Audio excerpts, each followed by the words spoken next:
Moscow's pushing harder. Ukraine's holding the line. Meanwhile, the US is stuck in meetings from Alaska to Washington. And the EU try not to get left behind.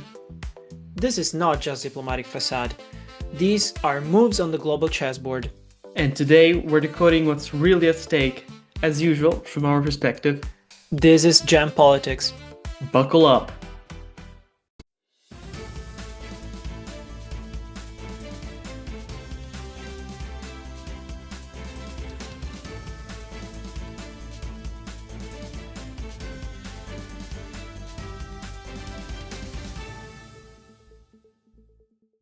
What happens when the man who shook up US politics returns to the stage and then meets Putin, the EU leaders, and even Zelensky, all within days? Well, I'd say that these meetings are not just about Trump, are not just about the United States. They are about the future of transatlantic relations. They are about Ukraine and the conflict in Ukraine. And they are about global power balances in general, because they have they have had and they will have further meetings, the chances to really change the geopolitical scenario in the upcoming months. Yes, exactly. Which is why we have to set very briefly the stage of what happened and then we can give our thoughts. Well, yeah, by setting the stage, of course, we just mean to recap Trump's current political positioning in the U.S., especially towards the conflict in Ukraine. He has promised already from his political campaign before being elected that he would have ended the war in Ukraine the first day in office, and of course, this hasn't happened. It was unrealistic. It was just political speech, so we would have expected that. But I do believe that the posture that Trump has towards the conflict, toward Russia, towards Ukraine, is literally to fulfill his political campaign promises. And why not to have his Nobel Peace Prize? What do you think? Yeah, you can definitely have two interpretations. One, which is individual and personal to Trump. I do think he has a habit of having a big ego. I mean, rightfully so when you're the most powerful man on earth. For sure, he wants that peace prize. But from a strategic geopolitical point of view, I would say there's much more behind all of this. I think he wants to make a deal with Putin not only for Ukraine, but in the medium to long term, perhaps also a trade deal, something economic. I think the larger picture for the US right now, as an entity, as a state, is to separate Russia, or at least make Russia closer to the West and more separated more separated from China. I think it's a signal to Moscow, and it's definitely a contrast to Biden's stance. Yeah, I definitely agree, and we've seen this posture of separating Russia from China also in the letter he sent yesterday to NATO allies, saying that he wanted to put sanctions on China because he sees China really as the engine for Russia to continue the war. But this also mirrors his posture towards Ukraine, towards Zelensky, and towards EU leaders. The meeting with Zelensky before the meeting with EU leaders has been extremely important, especially because it was on a different tone from the previous one. Also, like joking about the suit of Zelensky for the first time with the journalist, which I really appreciated. I really appreciated Zelensky like posture toward American journalists on that regard. And I do believe that the meeting has been really crucial because Ukraine's survival totally depends on US support. Uh, let's say NATO support, but for me, it's more on US support, given the capabilities, the military capabilities.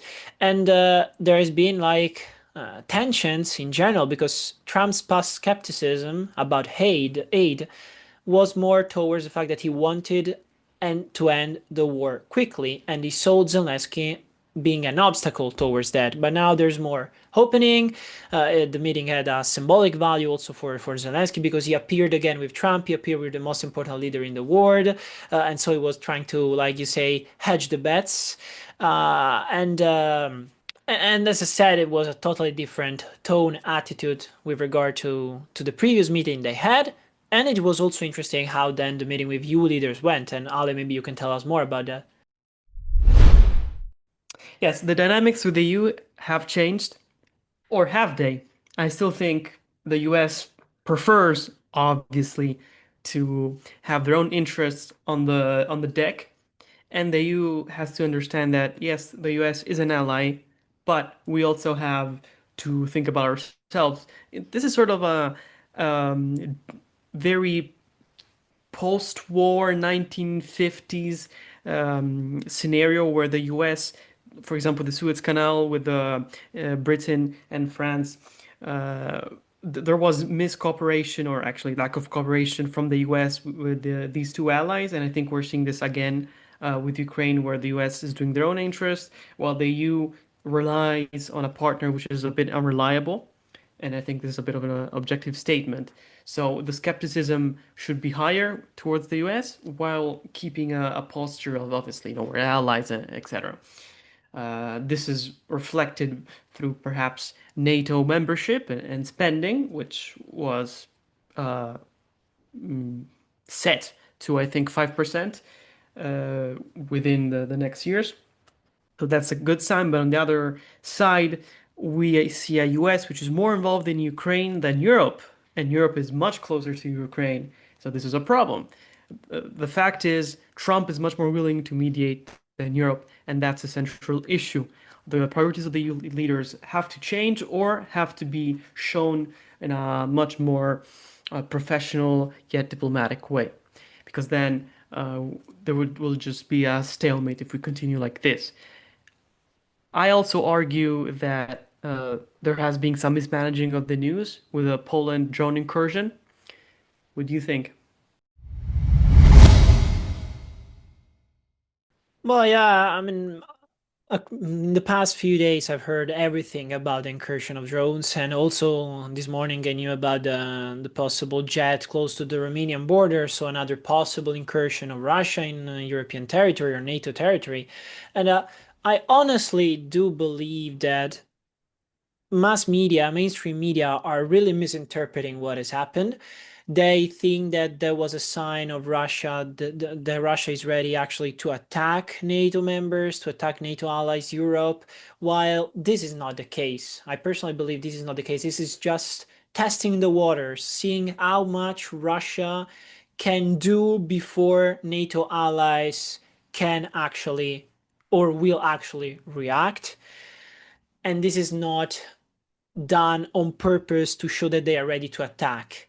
I know that this may seem a very similar situation than the one before the invasion, before the aggression to Ukraine, because we know that Putin stacked a lot of troops at the Belarusian border, at the border with Ukraine, and right now the situation is very similar. I'm hearing these days, I'm checking news constantly on that, but I do believe that this is totally different. Also, I may honestly assume that regarding the drones, that may have been an error, just simply because we have seen many mistakes done by Russian forces during the war. So I would not be surprised if that would have been a misalignment of drones trajectory. And honestly, with that regard, we have seen the reaction of Trump has been like really net and clear. Trump wants tariffs on China, but he asks European and NATO allies to do that. And he also says when European allies will also put sanctions on Russia and will stop being dependent from Russian oil, he will also put sanctions on Russia and said, you have to trust me, this war is going to end if you do as I'm saying. So it's a complicated situation. Geopolitics is beautiful because of that, because it's everything uncertain. You never know what is going to happen the day after, but it's interesting to discuss and analyze this together. Yes, we can link this to different chain of events that we could try to foreshadow. First, there is a risk of miscalculation by many actors because, as you already mentioned, many people that are supposed analysts are essentially warmongering and saying, yeah, the NATO will have a new war within days or weeks and World War III. No, that's not going to happen. I think that miscalculation is only by the average person. I think at high level meetings, they know they can't just, for example, throw drones back to Putin and to Russia.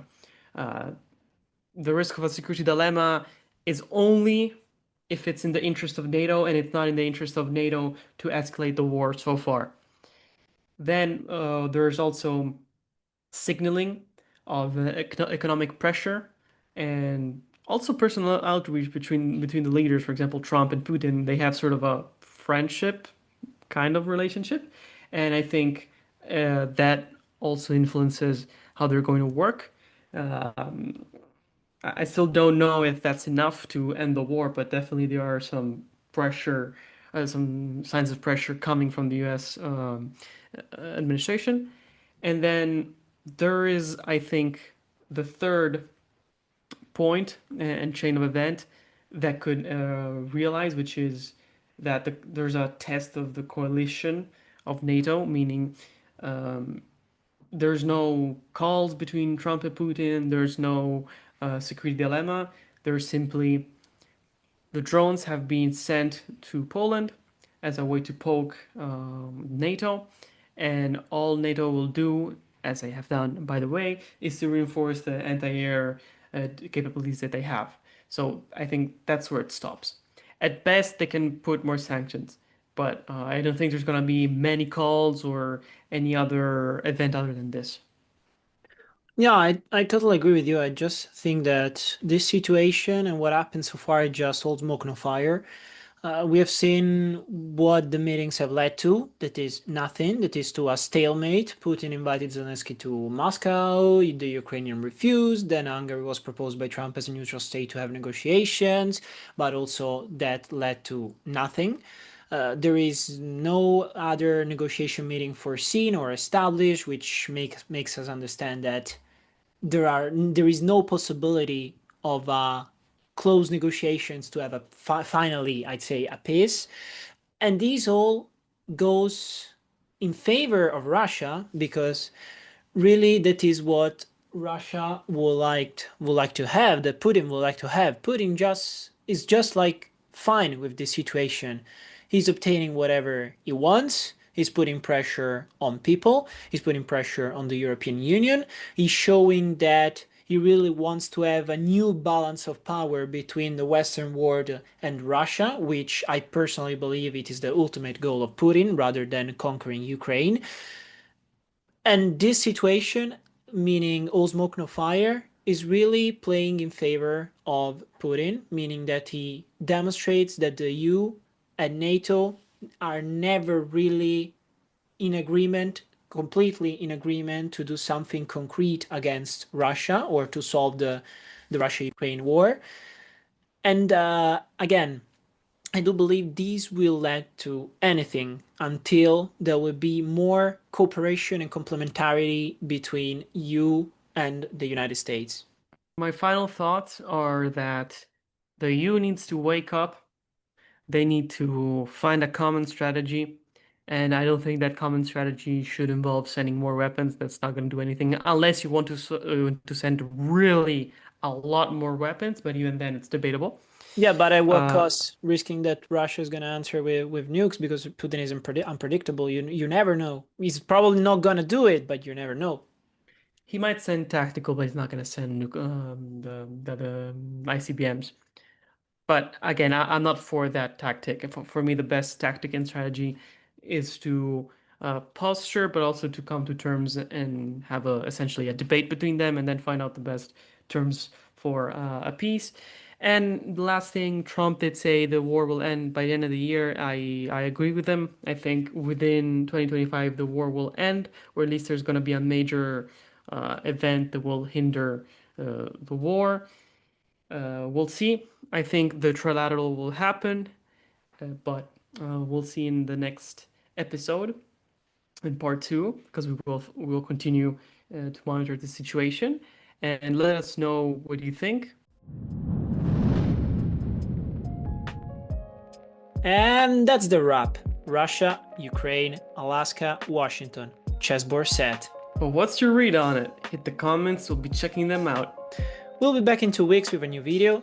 Everything here's done in a house, so better fire than filler. Follow us on Insta, LinkedIn, Spotify, Apple Podcasts, wherever you want. Stay informed, stay engaged. Peace till next time.